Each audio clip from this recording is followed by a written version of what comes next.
you so much for Justine coming. Today, Justine just texting the MEDO and just want to get some feedbacks from him because it's his professional one. We just want to get some feedback from the first user. Yeah, Justine.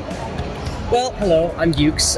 I'm a very involved member of the SP404 sampling community. I work with Roland and many other companies that produce samplers and a lot of hip-hop machines and a lot of drum machines. So it's really, really interesting to get a first look at some of the newer products entering the market. More importantly, it's very helpful to be involved in some very early development of the device. It feels nice to be able to have some input as to the functions that could be added to this device. So it's been fun so far. Okay, do you think it's a beginner's friendly one?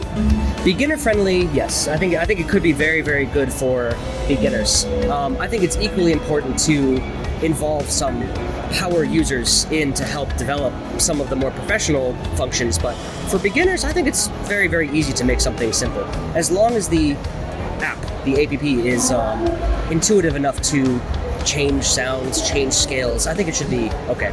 Thank you so much. And for you, which function do you prefer to use?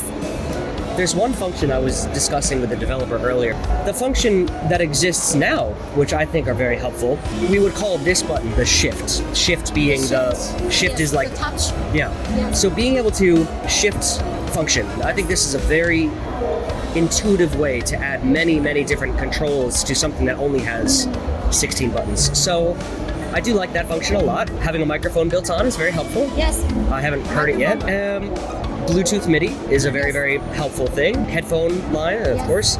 And I'm curious to see the sample section. Like, I'm looking forward to seeing how sounds can be added via the app. I think that could be, if that goes through well, I think that could be very, very helpful.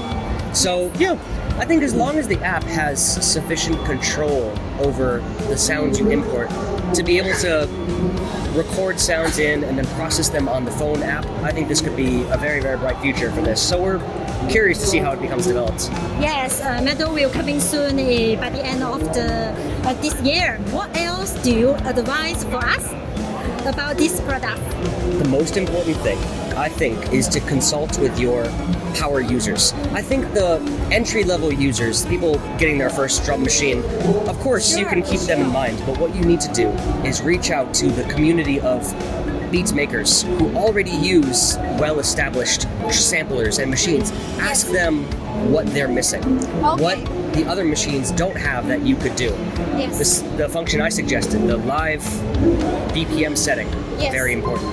Being able to sample directly into the machine, very important. There's a lot of functions that other samplers, such as the SP404, RC505, a lot of these lack some very simple function. So for sure. Reach out to your user base, reach out to these forums on Reddit, on 404 users, on Discord, find people, invite them to use this, ask them what they're missing, and listen very closely. They know exactly what could make this the best sampler on the market. Okay, thank you so much. A pleasure.